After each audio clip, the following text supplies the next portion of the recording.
Hello everybody and welcome to my new series of videos that I'm calling RimWorld, Guide for Beginners and Advanced. A series of videos where I'm going to be explaining many of the aspects of the game in order for your colony to survive and prosper in the world of RimWorld. I'm going to be explaining in such a way that both new players have a starting point for their new colonies and advanced players have more information they can bring in their current or future colonies so that they can have a better playing experience and more information about the game in general.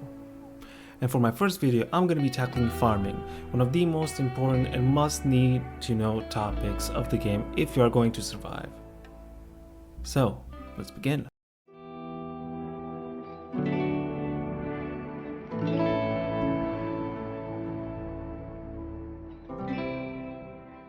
One of the most important things that you're going to want to look out for your colonist is going to be food, which means food is one of your main resources that you're going to be constantly looking out for and maintaining if you want your colony to survive. But farming isn't only good for growing your food, you can also grow cloth or devil strand so you can make clothing for your colonists. You can grow trees for any woody needs such as structures or furnitures. You can grow medicine for any ouchie your colonists might have in the futures.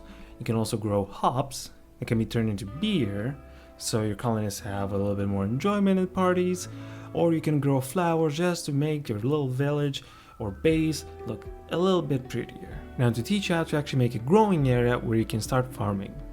First of all, you're gonna have to go into the zone/area button that is in your left lower corner. You're gonna select this growing area. You're gonna have to drag out the area in which you will want to start growing your own plants. Beware though, you can only place it on dirt. Also to keep in mind are the growing seasons.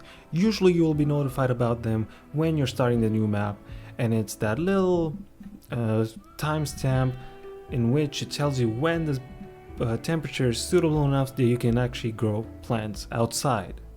But for more advanced reasons, stay tuned because we're going to talk about indoor and hydrophobics.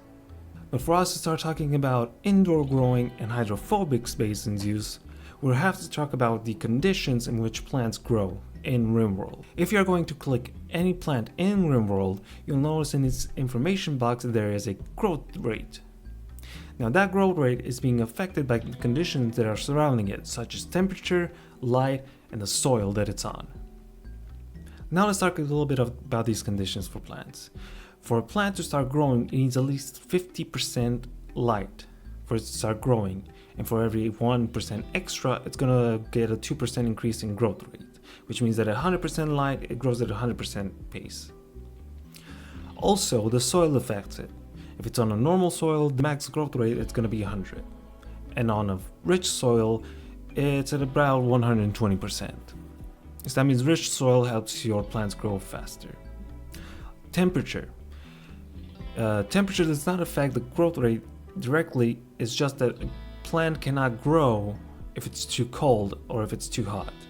Now these temperatures depend on the plant, each one of them has a specific area of the temperature that it likes, but as a basic for it, it's around 10 degrees Celsius to 41 degrees Celsius. Which means that if any of these conditions are not fulfilled, the plant cannot grow. The plants also need time to grow, as you would figure. But that doesn't mean that they can grow indefinitely if they have the conditions. They also have rest periods, which usually last from around 19 hours to 5 hours. In this period of time, the plants cannot grow no matter what, even if all the conditions are perfect. Now, to make an indoor farm, you're going to have to take into consideration all the conditions that I mentioned previously so that your plants have a chance of growing, such as light. Indoors, you don't have any light source, so you're going to have to make your own. And the game gives you a sun lamp that you can build, consumes a whole lot of power, but it mimics the light source that the actual sun would give outside, which is 100%. Now, the alternative would be a normal lamp that you can have, which is a lot cheaper, consumes a whole lot less, but the light that it gives, it's about 60%, which would give you 20% growth rate at best. So if you want the maximum potential for your plants to grow, you're going to need sun lamps to hit every single one of your plants. Now the other conditions, such as temperature. Maybe it's too cold outside, you're in the far north and the average temperature is around -20. Then you're going to need heaters. So you make sure the temperature is in the range for your plants to grow. Or maybe it's too high or in the lower areas and the temperature is above 40, 50 degrees. Then you're going to need coolers so you can keep the temperature inside below the outside temperature to be able to make them grow. Also the soil. Again, I've mentioned this before, but unless you actually have soil on the ground on which you can grow it, you're going to have to build hydrophobic basins. Now, I've mentioned already, basins give you a higher growth rate overall, but they're expensive and they consume power. And also don't forget the rest periods are affecting them no matter what. If they're growing inside, outside on the hydrophobic basins, they're still going to get affected, so they're not going to grow indefinitely. Now, hopefully with all the information that I've given you so far, you'll be able to make your farming experience a lot easier and more enjoyable from now on.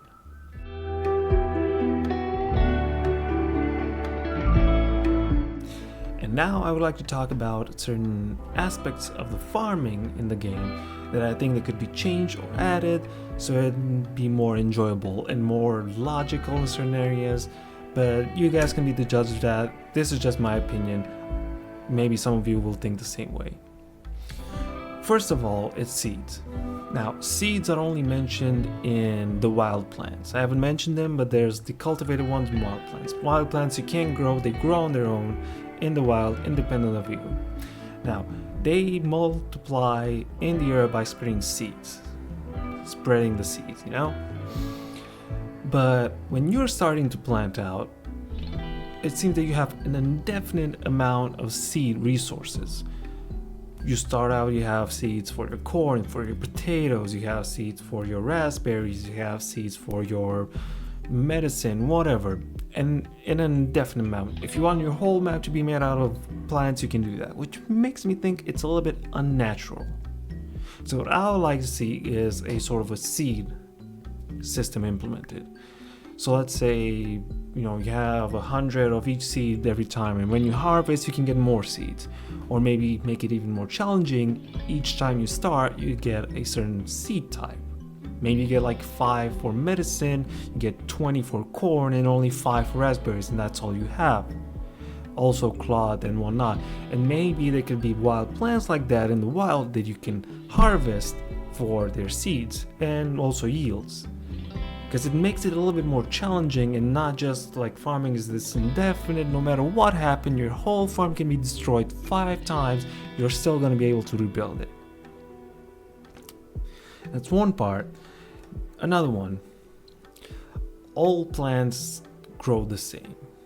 And by that I mean is they all start up as nothing, they grow, you harvest them, they die, and then you start it all over again.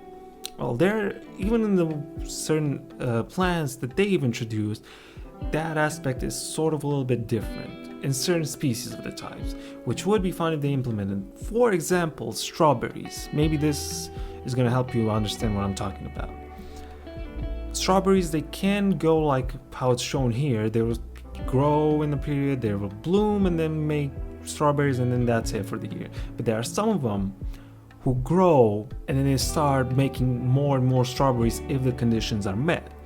So in that case, if you do indoor strawberry growing, if that system would have been implemented, you would have a period when they start growing and then they will just keep on making them. Of course, they can take balancing and whatnot, but it's sort of an interesting system that I would like to see implemented. And the last point that was really, it's really controversial on the forums. Not really, like most of them agree, most of them just go with it. But I think it's really stupid. And what I'm talking about is blight and the poisonous ships. I haven't seen the mention of poisonous ships, but I'm going to mention it here as well. Blight, basically, when that event happens, all your crops, no matter where they are, no matter how many they are, no matter what type they are, a majority of them are gonna die out. Which for me looks, it's okay since there still is a system, Like I said, you can rebuild it no matter how many times you want it. But I think it's a little bit too harsh. I mean, let's say you have an indoor farm and an outdoors one. Why would they both be, affected?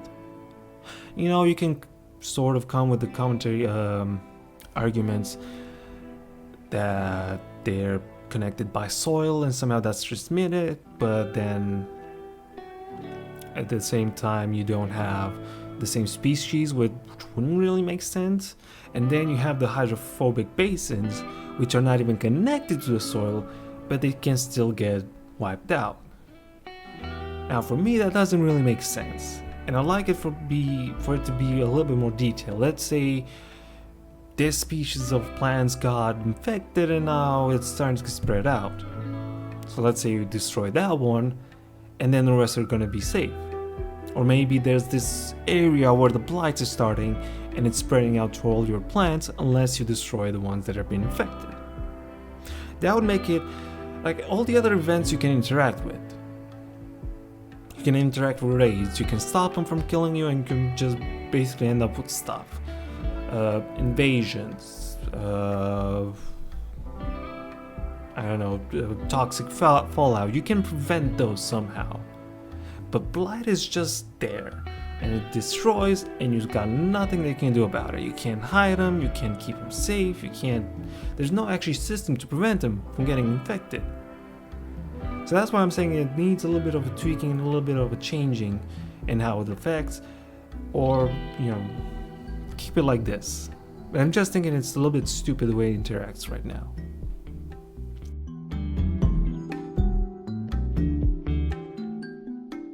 Anyways, that's gonna be it for this episode. And if you're interested in more information about what I've talked so far, you can check out the links down below and maybe do some more research on your own.